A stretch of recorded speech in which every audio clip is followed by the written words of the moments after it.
y enumeró alternativas y soluciones.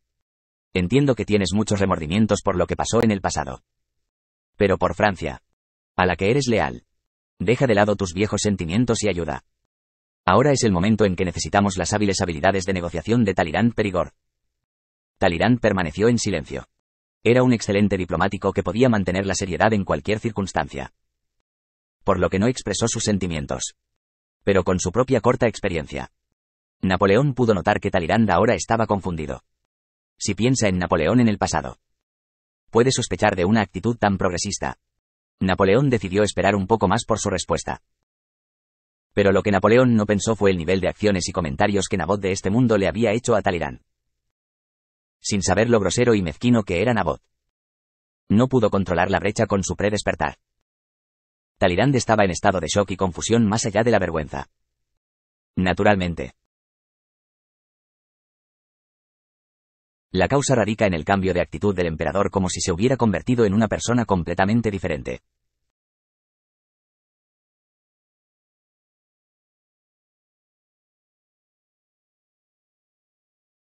Después de destituirlo como ministro de Relaciones Exteriores,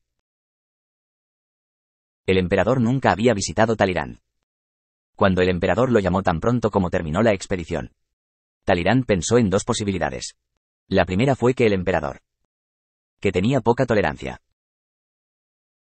estaba muy enojado con los consejos y críticas sobre el futuro del imperio que estaba escribiendo y trató de hacerle daño.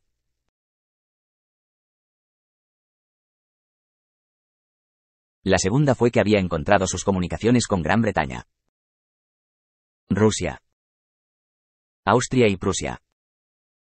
Había una buena posibilidad de que fuera lo último. Si es así, se quedó aquí con claro reconocimiento y determinación para enfrentar un castigo justo. Nunca imaginó que el emperador lo volvería a contratar para detener la guerra ibérica después de haberlo rechazado durante tanto tiempo. Y lo hizo con tal sentido común y actitud gentil. Talleyrand tartamudeó inusualmente. ¿Qué puedo negarle a su majestad y al imperio francés? Pero, la situación en Iberia ahora mismo es peor de lo que crees. Para discutir acuerdos sobre el fin de la guerra habrá que hacer no pocas concesiones imperiales. Cuando se le preguntó hasta dónde permitiría las concesiones, el emperador respondió: la devolución de todos los territorios ocupados por el imperio dentro de la península. Y la abdicación del rey José I, que fue instaurado por el imperio. En base a esto, espero que España vuelva a actuar como nuestro amigo. Fue el emperador quien obligó a José Bonaparte, su hermano, a ser rey de España. El emperador, cuyo orgullo llegó al cielo, solo dijo que destruiría la declaración que había hecho en su pasado. Nunca aceptarán la oferta de su majestad. Sin embargo, Talleyrand se mostró escéptico. El emperador había depuesto por la fuerza a su rey y usurpado el trono.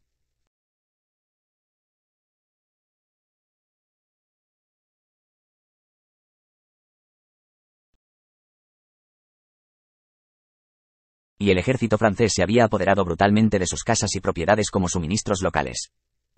El pueblo español les tenía un profundo odio.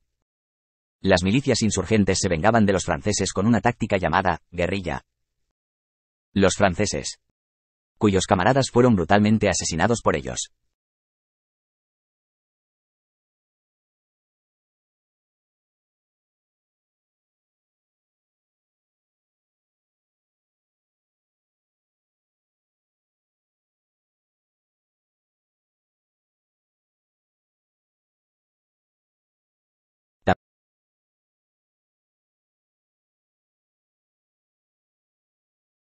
La guerra entre Francia y España ya había cruzado una línea a ser resuelta por conversaciones diplomáticas. Aunque las fuerzas del imperio se apoderen de toda la península española, trasladarán la capital y el gobierno al Nuevo Mundo para resistir. Como hizo Portugal en el pasado. El imperio debe avanzar, luchar y ocuparlo para poner fin a la larga guerra. Por supuesto, fue inviable desde el principio debido a la existencia de Gran Bretaña. Desde el principio, esta guerra no debería haberse librado. Talleyrand criticó el pasado del emperador en un tono sutil. Todo esto fue su culpa por moler las capacidades de la nación por su infinita codicia y ambición. La actitud actual del emperador era asombrosa. Pero Talleyrand pensó que ese también era uno de sus muchos caprichos. Aunque era una figura prominente de la época, el emperador era básicamente grosero, impaciente y desconsiderado con los demás. Sabiendo que el emperador era morbosamente reacio a señalar sus faltas, Era hora de que lanzara comentarios insultantes hacia Talleyrand. En el pasado, Talleyrand había escuchado, estás cagado en una media de seda. Y esta vez pensó que podría ser algo más vulgar y feo. Pero las palabras de Napoleón sorprendieron a Talleyrand, que estaba dispuesto a sentirse insultado. Fue mi culpa. Mi culpa. Como dices ahora. No deberíamos haber intervenido en el asunto del trono español desde el principio. E incluso si lo hiciéramos, sería ridículo apuntar con nuestras armas a un aliado. Así que me gustaría preguntarte, ¿qué haría primero para evitar el deterioro de la guerra en esta situación? Ahora le pido su opinión. Que era correcta en ese momento. Talleyrand, que estaba inclinando la cabeza, abrió mucho los ojos. Palabras que Napoleón Bonaparte nunca podría decir venían del emperador frente a él. El emperador ha cambiado. Fueron las primeras palabras que Talleyrand pronunció en voz baja al salir del Palacio de las Tullerías, residencia oficial y palacio imperial del Imperio francés. El emperador Napoleón Bonaparte nunca fue de los que admitían sus errores, ni se rebajaba a pedir consejo a un exfuncionario. El cambio fue radical, hasta el punto de que hubo una terrible sensación de incompatibilidad. La gente nunca podría cambiar en un corto periodo de tiempo. Talleyrand, que había estado pensando en ello, sospechó por un momento que otra persona que se parecía al emperador estaba actuando en su lugar. Y al comienzo de la conquista rusa, el emperador repentinamente declaró un alto a la expedición y detuvo la marcha. El emperador, como de costumbre, habría corrido a Moscú para demostrar que tenía razón, con un infierno esperando por él. Talleyrand, que no había dejado de reflexionar sobre su salida del palacio, se alivió rápidamente de su vergüenza y recuperó la serenidad. Talleyrand no pensó en absoluto que el emperador hubiera encontrado la razón. Por supuesto, pensó que estaba tramando algo difícil de adivinar. Después de todo, el emperador ya había enviado una delegación a Rusia deseando la paz para tranquilizar al zar. Y luego había liderado la batalla de Grodno para destruir al ejército ruso. Esta vez nuevamente. Sería una táctica de dos lados en una línea similar. Entonces, ¿cuál era la verdadera intención del emperador? ¿El emperador sospecha de mí? ¿Y si este movimiento tuviera como objetivo discriminar a Talleyrand? ¿O si estaba tratando de transmitir información falsa a través de sí mismo a los enemigos franceses? Talleyrand negó con la cabeza. Demasiado pensamiento arruinaría la conclusión. Era hora de centrarse en la teoría original. Lo único que estaba claro era que Talleyrand ahora tenía que obedecer las órdenes del emperador. Vamos directamente a la mansión sin detenernos. Pronto tendremos que emprender un largo viaje. Sí, entiendo. Después de ordenar al cochero, Talleyrand subió a un carruaje tirado por 4 caballos y se inclinó sobre la ventana.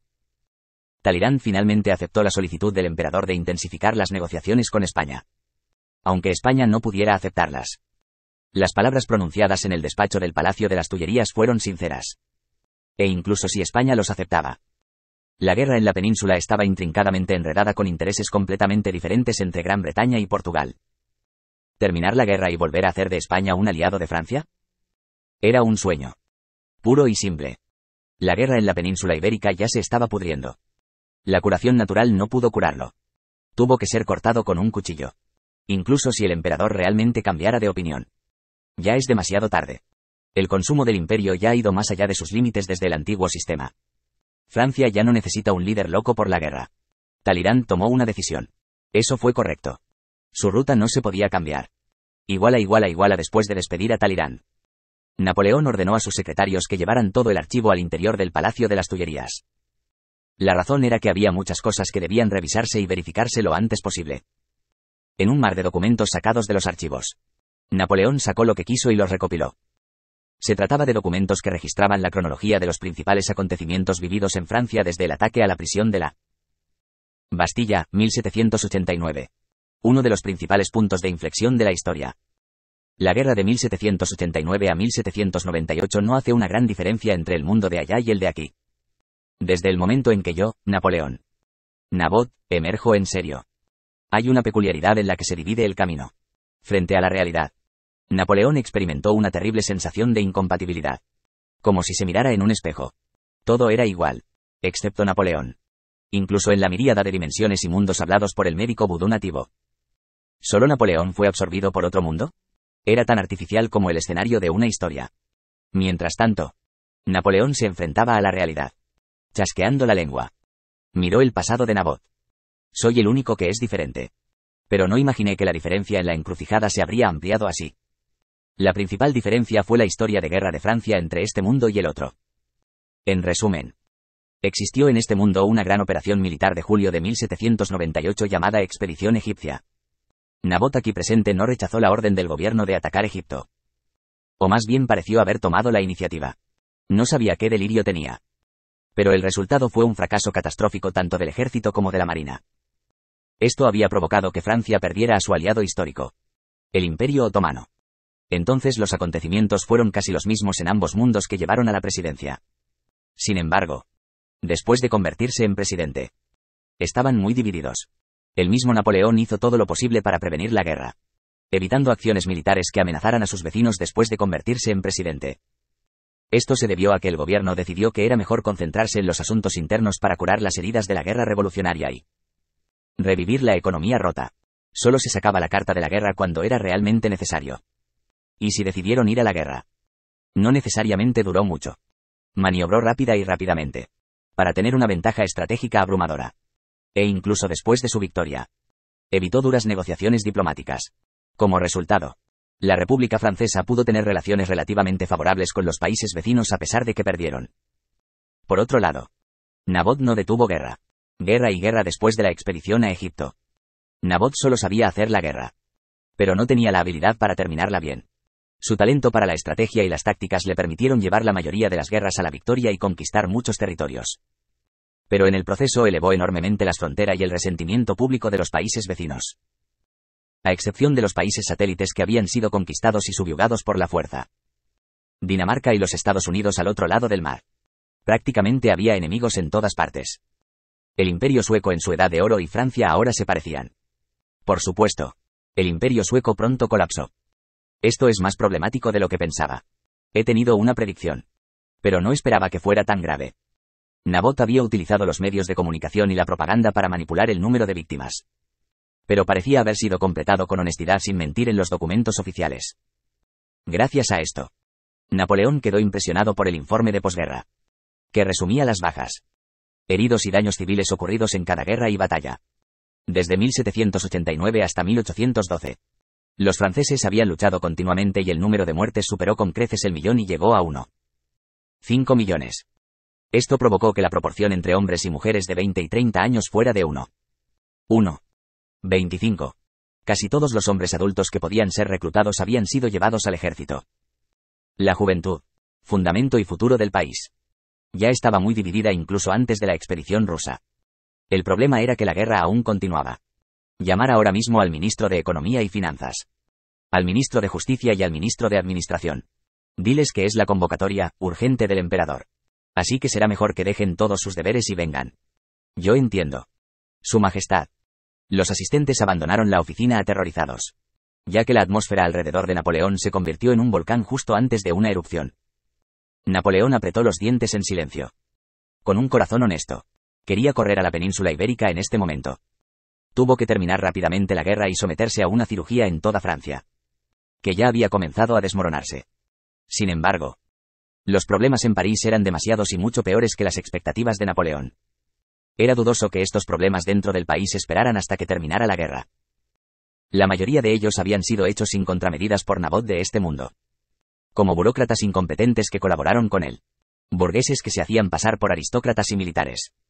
Entre todos estos problemas, el primero que necesitaba ser limpiado era la situación de todo el ejército nacional, que estaba llegando a sus límites, con el gran ejército innecesariamente grande y los numerosos centros de entrenamiento de reclutamiento.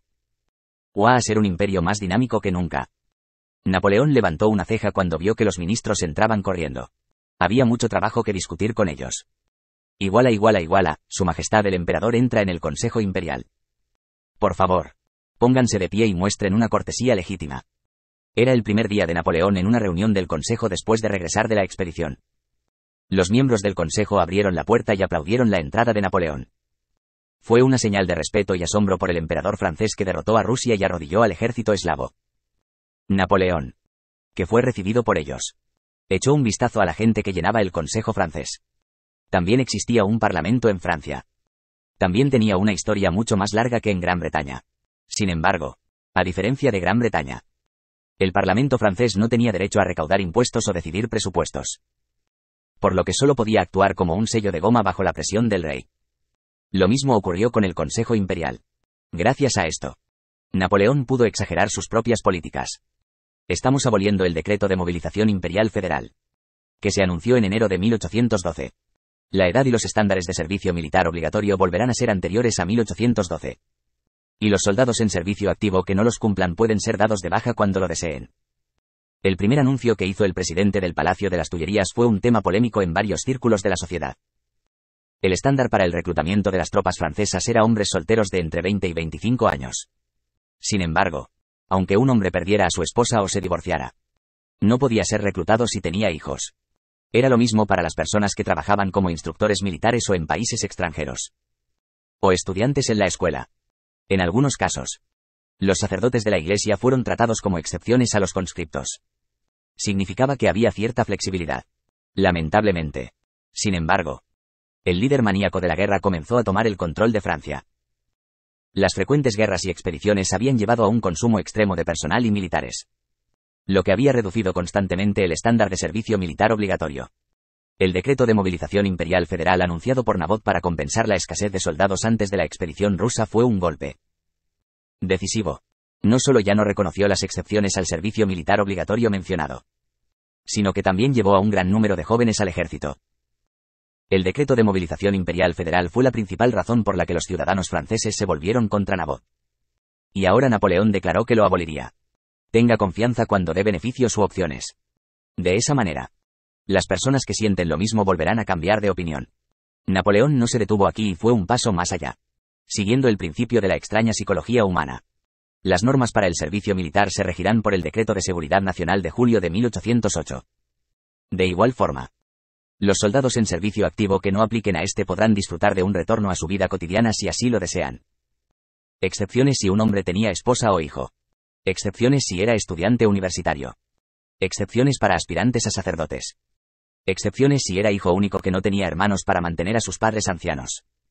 También elevó la edad de conscripción. Ahora los jóvenes de 18 y 19 años, cuyos cumpleaños no habían pasado, pudieron escapar del ejército. Por otro lado, se redujo la edad de jubilación. Los mayores de 26 años que tuvieran más de 5 años de experiencia en el servicio tenían la opción de retirarse. El regalo de Napoleón para los soldados franceses que estaban cansados de la guerra fue el derecho a escapar del ejército. Bueno, Su Majestad. El corazón de Su Majestad por los soldados que son leales al imperio es ciertamente sagrado.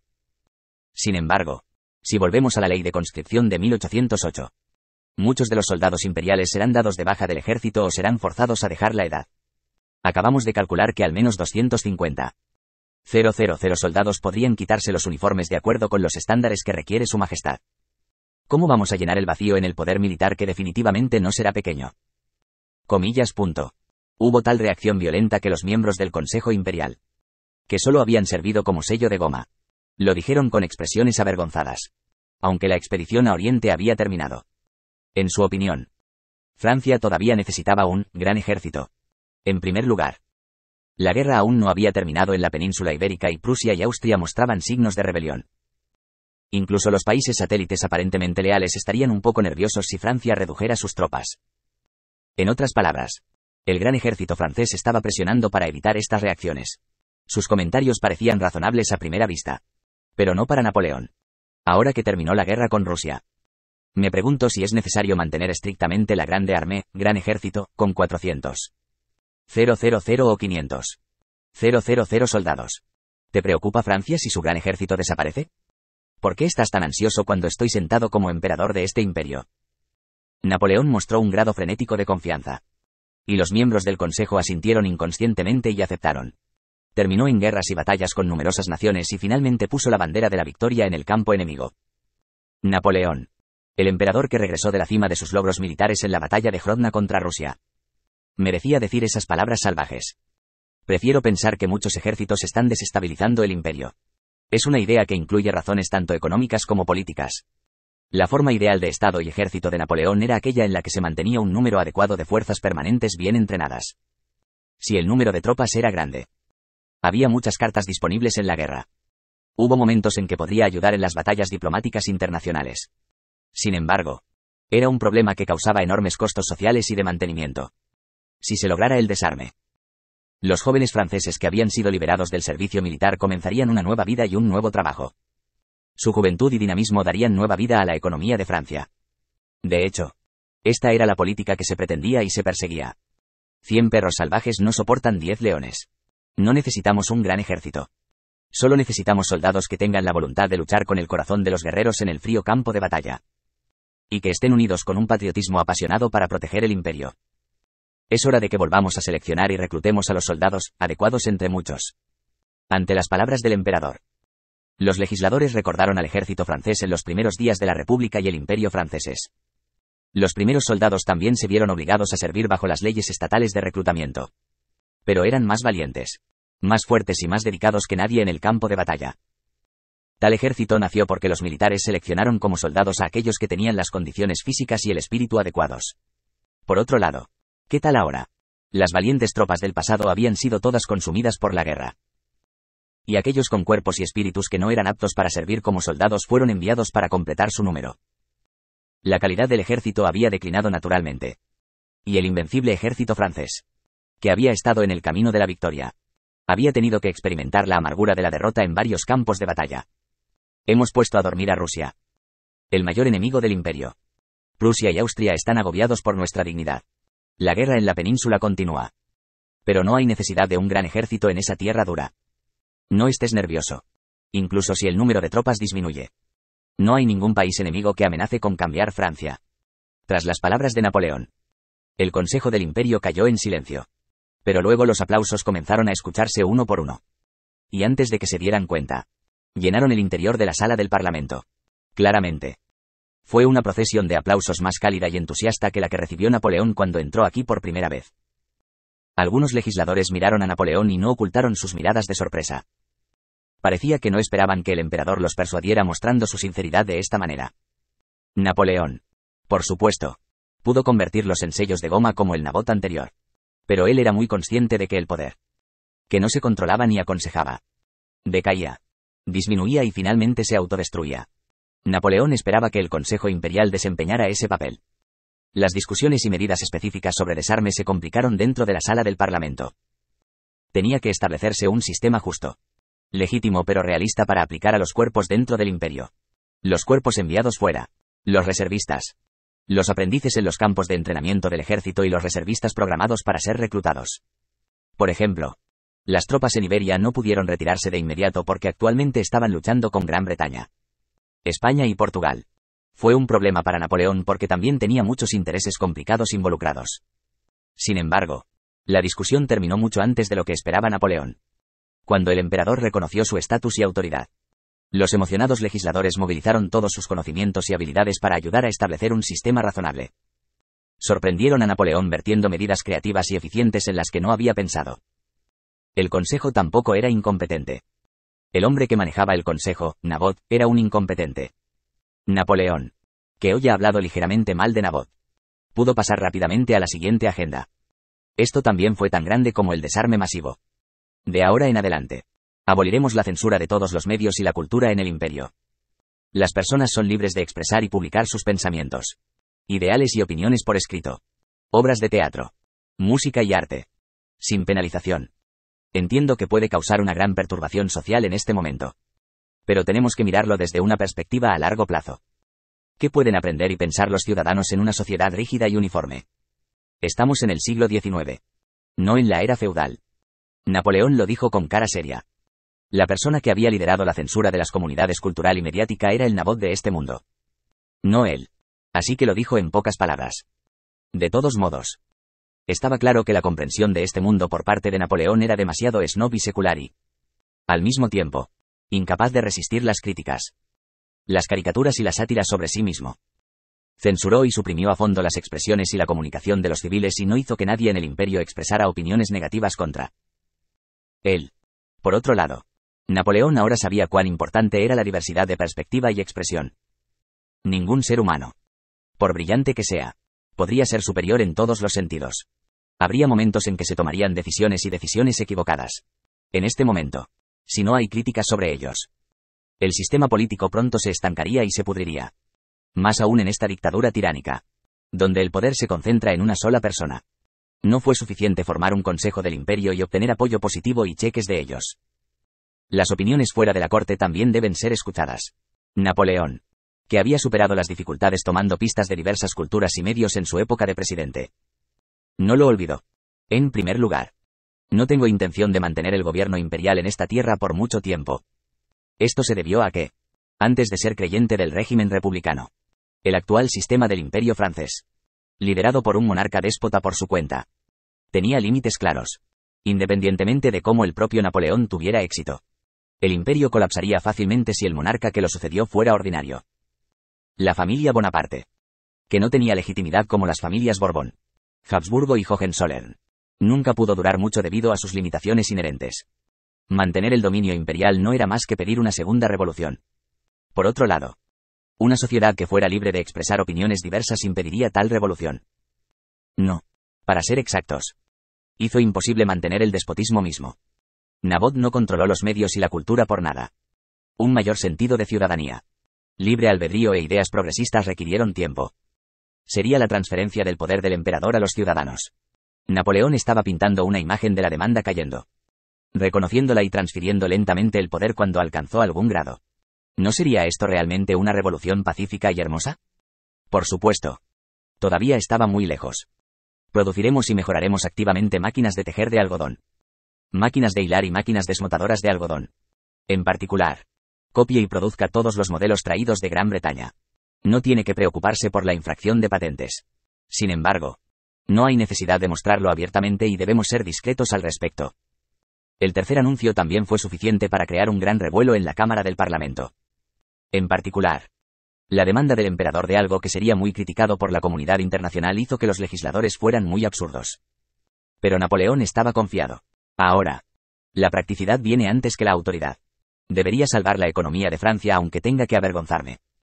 La revolución mecánica en Gran Bretaña había sentado las bases para que la ya rica Gran Bretaña lograra una gran cantidad de dinero que valía más que todos los países de Europa.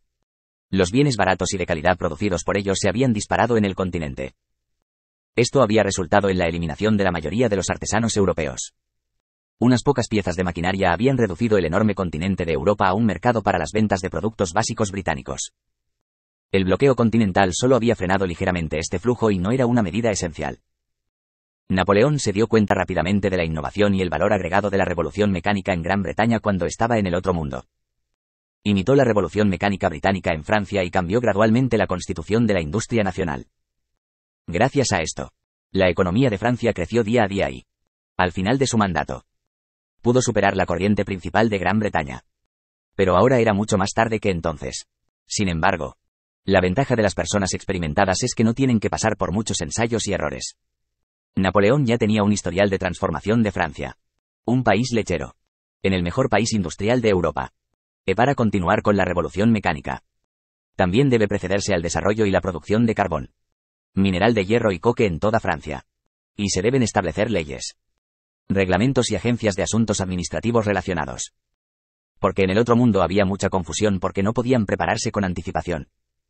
En particular, el establecimiento de la ley de los trabajadores fue el más importante.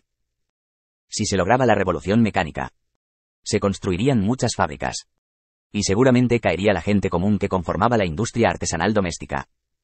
No tenían el dinero para construir una fábrica. Así que trabajarían para los dueños de la fábrica. Pero los dueños de las fábricas, enloquecidos por el dinero, no les daban a los trabajadores el trato correcto.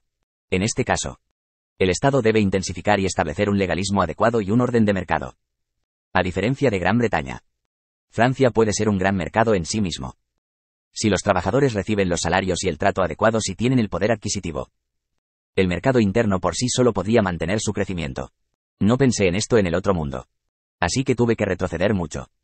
Su conocimiento acumulado no desapareció incluso si el mundo cambió. En la mente de Napoleón, el camino correcto para Francia después de lograr la revolución mecánica estaba abierto. Después de votar por las 3 agendas principales en cooperación con el Consejo, Napoleón declaró cerrada la reunión. Los miembros se acercaron a Napoleón con ojos chispeantes. Pero él los evitó porque tenía muchos deberes y estaba físicamente cansado. Cuando abrió la puerta de la sala del Parlamento, los reporteros, que ya habían adivinado que algo estaba pasando, se habían reunido y estaban esperando las entrevistas. Para el futuro del imperio, hemos concluido una fructífera discusión con los delegados. Los pasos para el progreso y el desarrollo comenzarán pronto, por lo que la gente del imperio debería confiar en mí. el gobierno y el consejo. Y esperar.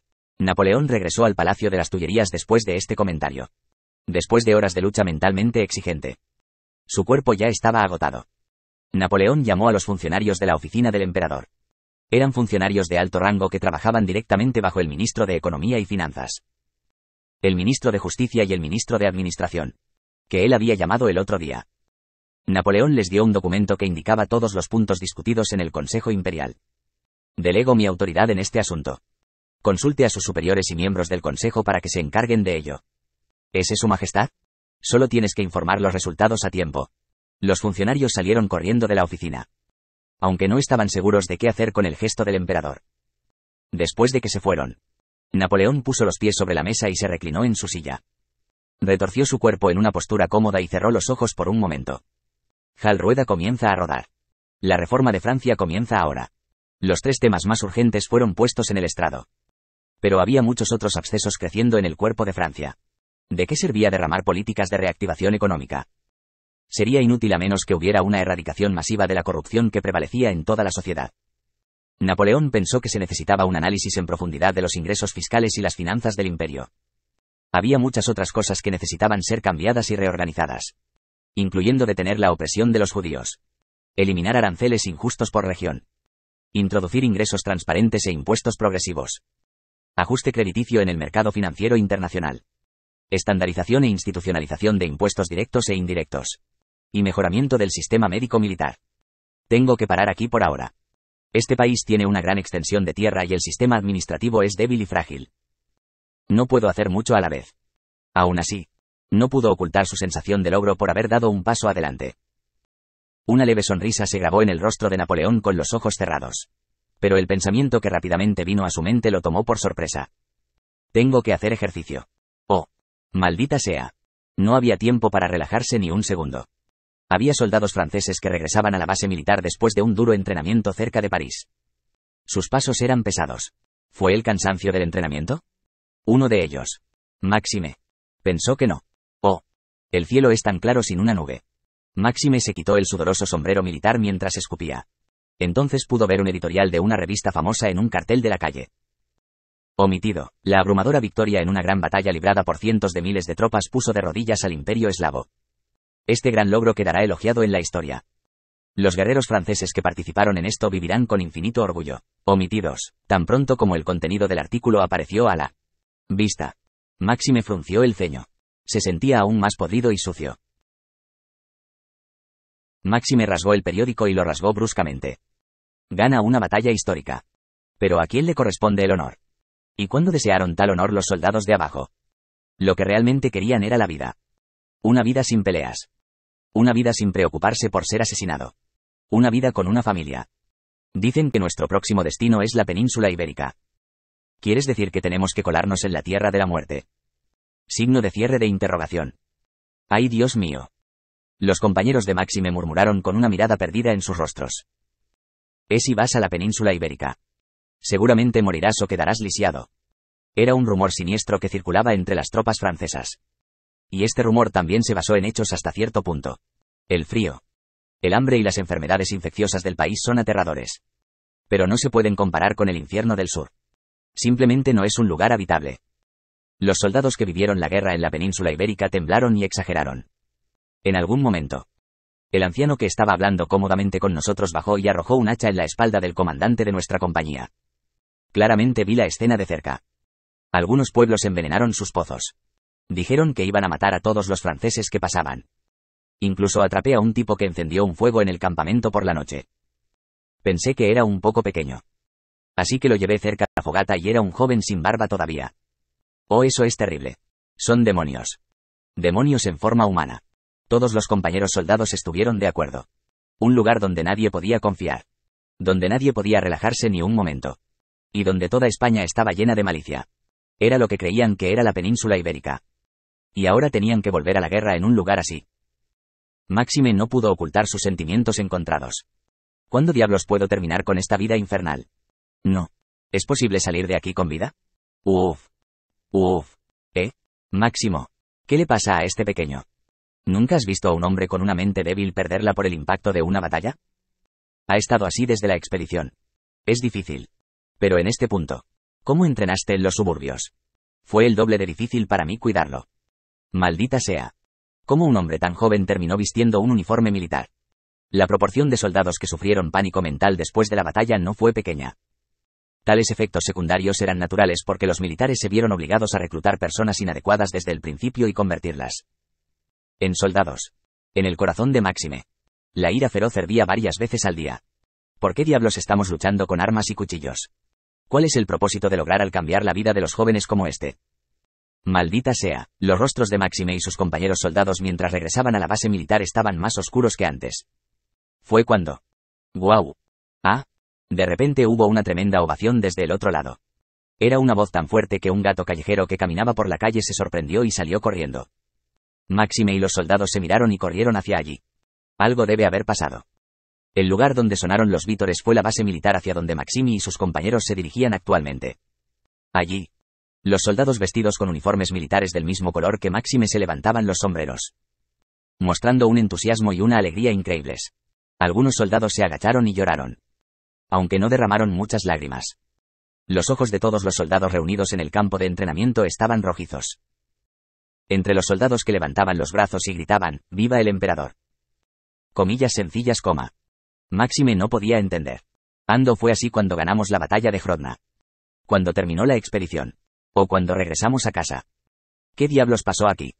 Máxime y los soldados que caminaban con él se miraron desconcertados porque no podían adaptarse a este ambiente. Alguien se rió después de verlos. Aquí viene gente nueva para reaccionar a esta increíble noticia. Sargento Máxime, informando al comandante del batallón, regresando del entrenamiento de los suburbios con 21 soldados. Lealtad. Lealtad. Quizás hoy sea la última vez que reciba este tipo de saludos de tu parte. El comandante del batallón entregó documentos oficiales a Máxime, que todavía no entendía lo que decía. Ya algunos soldados que sabían leer. Los ojos de Máxime se abrieron después de leer la primera línea del documento oficial. Abolición del decreto de movilización imperial federal. Reducción de la escala del gran ejército y reforma del servicio militar obligatorio. Máxime leyó el documento oficial como si estuviera poseído. A medida que sus ojos bajaban, sus manos temblaban cada vez más. A los soldados que se desviaron del estándar se les otorgó el derecho a ser dados de baja. ¿Es este sueño realmente real? El sello del Consejo Imperial y el emperador Napoleón al final del documento despertó a Máxime. Bueno. Entonces. Estamos. Máxime. 11 de cada 17 personas, incluyéndote a ti, tienen más de 25 años. Los otros 6 también tienen calificaciones, como ser hijo único o estudiante universitario. Felicidades. Máxime finalmente pudo darse cuenta. Fue lo mismo para los otros soldados en el campo de entrenamiento. Por fin. Finalmente pudo quitarse esta pesada gorra militar, uniforme y espada. Oh. Ah. Oh. Dios mío. Dios. El emperador. Larga vida al emperador. Ja ja ja. Máxime y sus soldados no pudieron evitar llorar ante las oleadas de emociones. ¿Cuántos giros y vueltas de lágrimas se habían derramado en este infierno hasta ahora? Su sentido de liberación destruyó su razón y sus barreras mentales. Jaja. Son buenos soldados. Así que esperaba que eligieran la opción de permanecer en el ejército. Pero es inútil ver sus reacciones. Lo siento. Lo siento. Comandante de batallón. Pero, quiero volver a mi vida diaria. El comandante del batallón le dio unas palmaditas en el hombro con una cara amable como si entendiera. Me temo que vamos a tener un vacío de poder. Pero creo que esto es lo correcto.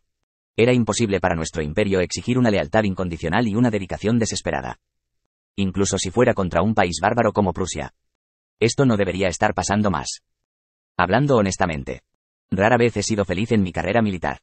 Pero tuve mucha suerte de conocer a un superior como el comandante del batallón. Muchas gracias hasta ahora. Os digo que todavía sois soldados. No puedes simplemente correr a casa así. Un soldado apareció frente a Máxime, que reía y hablaba con el comandante del batallón. Un alborotador que estuvo plagado de secuelas después de la batalla. El brigadier Duguay-Saul corría frenéticamente por el campo de entrenamiento, gritando de alegría. A la mierda con este tipo. Estaba luchando como un pollo enfermo en el entrenamiento. Máxime sonrió con amargura. Pero la sonrisa en su rostro no se desvaneció por mucho tiempo. El cielo estaba muy despejado hoy. Tan pronto como el emperador Napoleón llegó a París. Colaboró con el Consejo Imperial y emitió 3 proyectos de ley, aunque estrictamente hablando. 2 abolieron las políticas existentes. Este anuncio, al que nos referiremos como el Decreto de Luxemburgo, fue suficiente para que todo París se alborotara. En concreto, la primera emisión del decreto de Luxemburgo supuso casi la salvación para los jóvenes que estaban a punto de incorporarse al ejército y los soldados franceses que debían mantener su estatus militar debido al cambio de norma con el decreto de movilización imperial federal en 1812. Retiro del decreto de movilización imperial federal. Regreso a la ley de conscripción de 1808.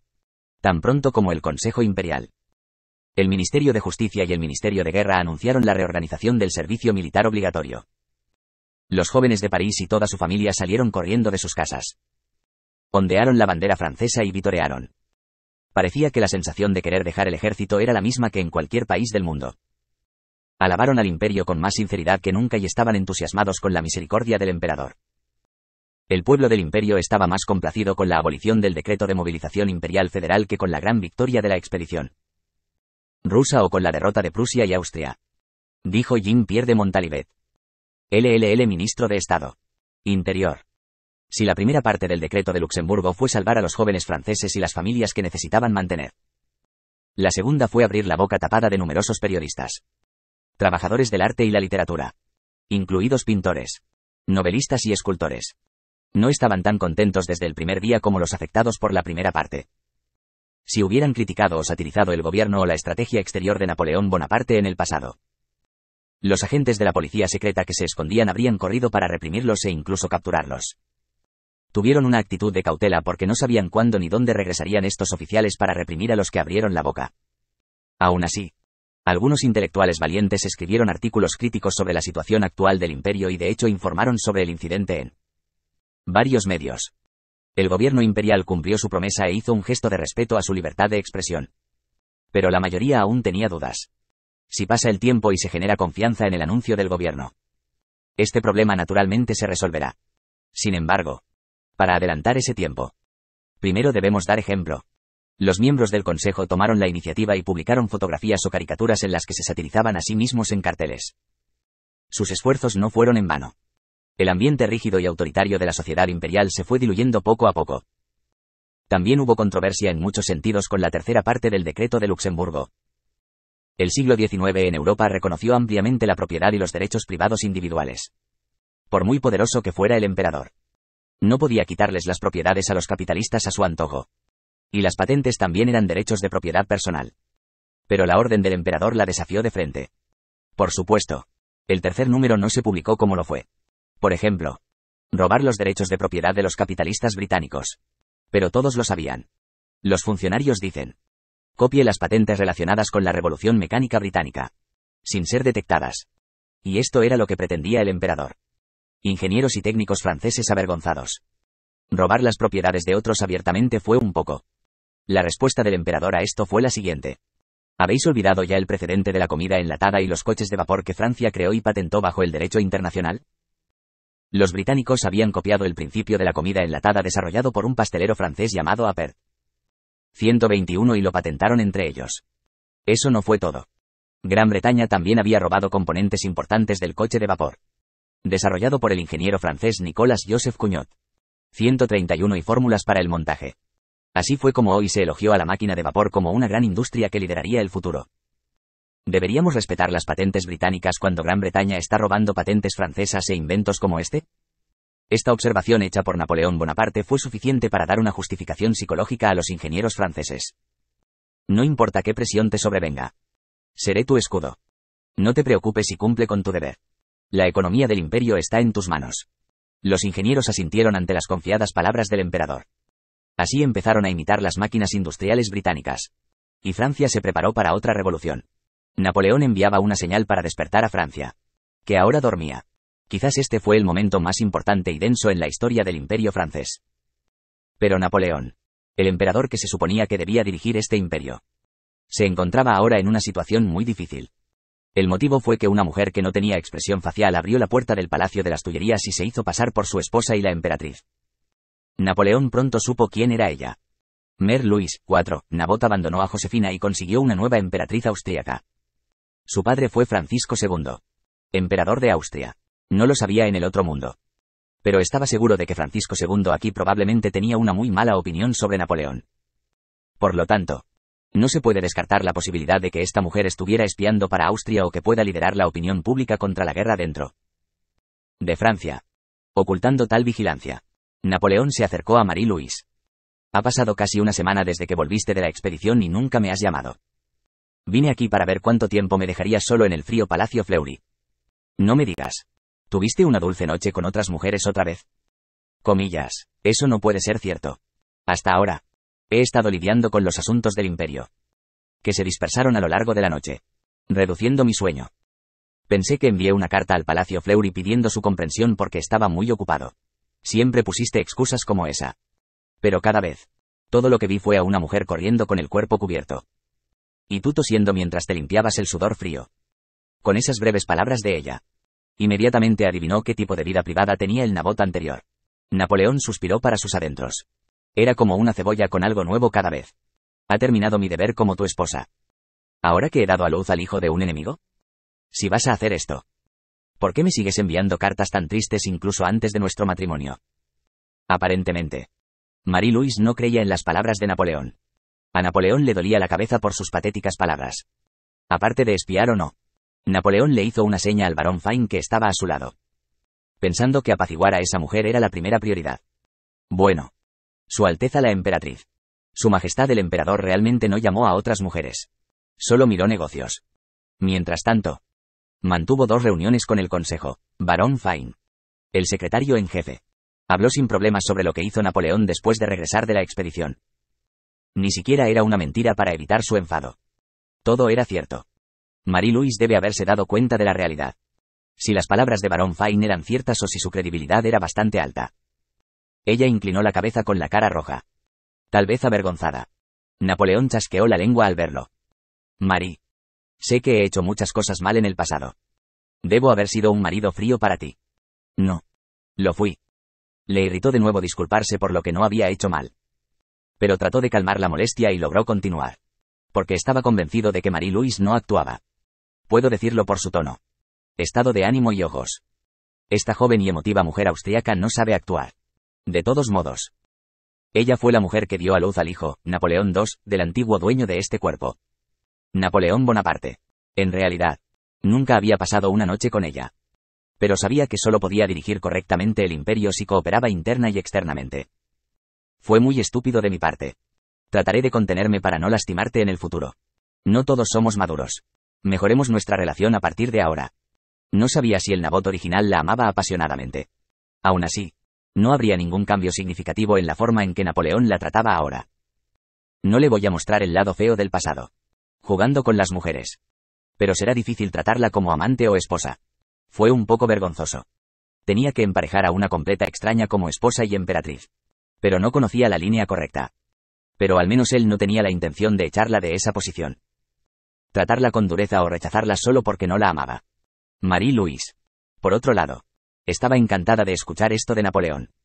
Nunca pensé que escucharía tu sincera disculpa. Así es. ¿Cómo puede salir mal una relación matrimonial por culpa de una sola persona? También reflexionaré sobre mis acciones apresuradas. Por favor, termine con sus deberes. Lamento haberte interrumpido. Pero, por favor, pasa por el palacio después del trabajo. ¿No deberíamos mostrarle a nuestro hijo pequeño la imagen de su padre? Hasta que te vayas al campo de batalla de nuevo. Marie-Louise dejó un comentario como este. Traté de mantener la misma actitud que tenía antes de la expedición tanto como pude. Pero ¿cómo iba a saberlo? Napoleón miró hacia atrás cuando ella se fue y pensó que era una mujer tonta pero no fácil. Los frustrantes problemas de Napoleón apenas comenzaban. Cuando la encontró cara a cara y le habló. Ella no era una mujer perversa y malvada. ¿Un espía austriaco? Bueno. La intuición de Napoleón decía que ella tampoco lo era.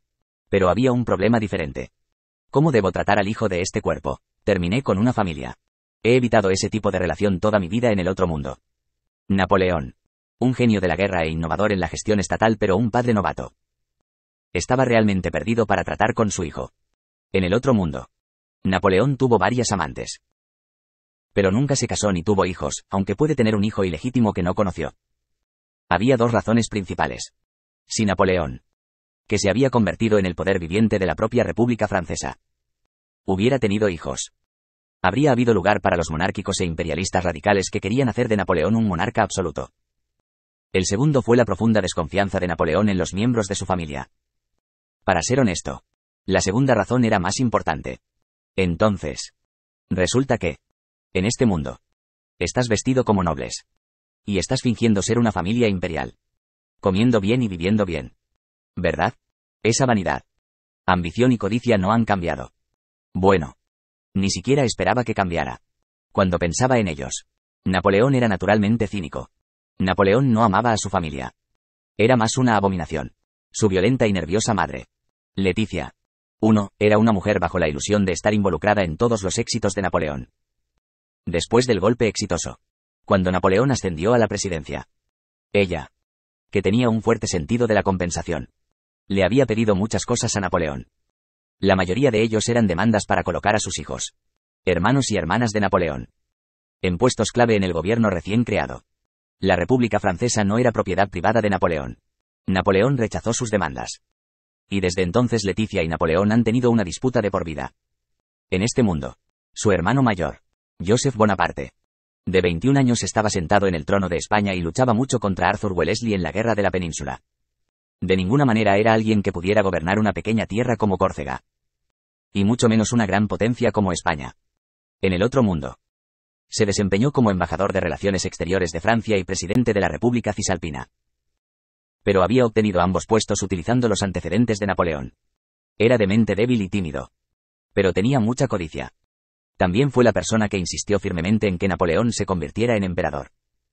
Porque si Napoleón, que no tenía hijos, se convirtiera en emperador, él sería el primero en la línea de sucesión. Napoleón lo despreciaba por eso. Lucien Bonaparte, 31, el tercer hijo de Leticia y hermano menor de Napoleón, había ayudado a Napoleón durante el golpe. Era bastante capaz políticamente. Pero al igual que la familia Bonaparte, era codicioso y corrupto. Napoleón lo despidió y cortó su relación cuando se supo que había derrochado más de varios millones de francos.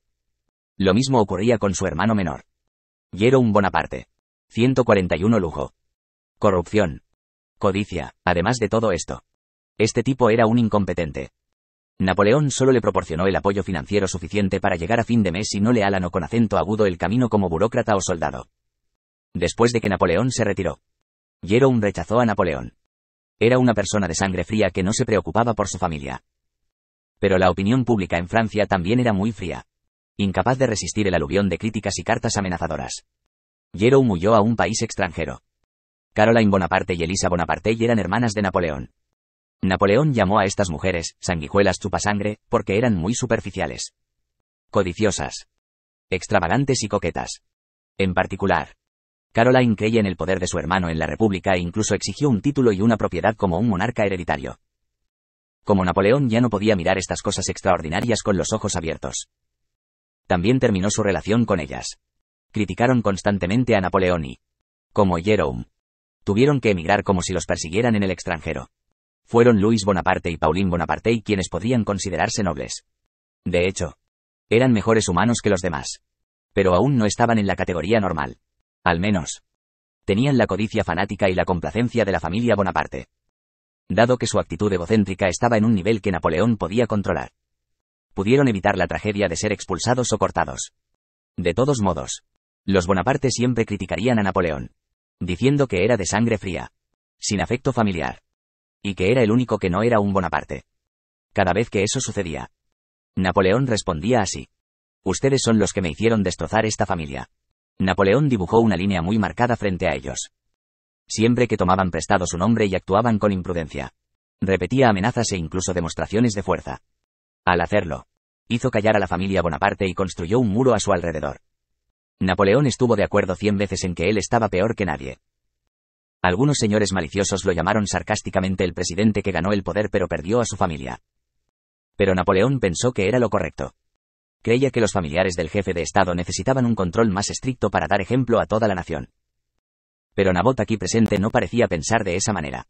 El nombre de la familia Bonaparte estaba escrito por todas partes con todo tipo de títulos. Fue el peor juicio que vino de la ignorancia de la base de su poder. ¿Cómo ganó el apoyo de la gente y tomó el lugar del emperador?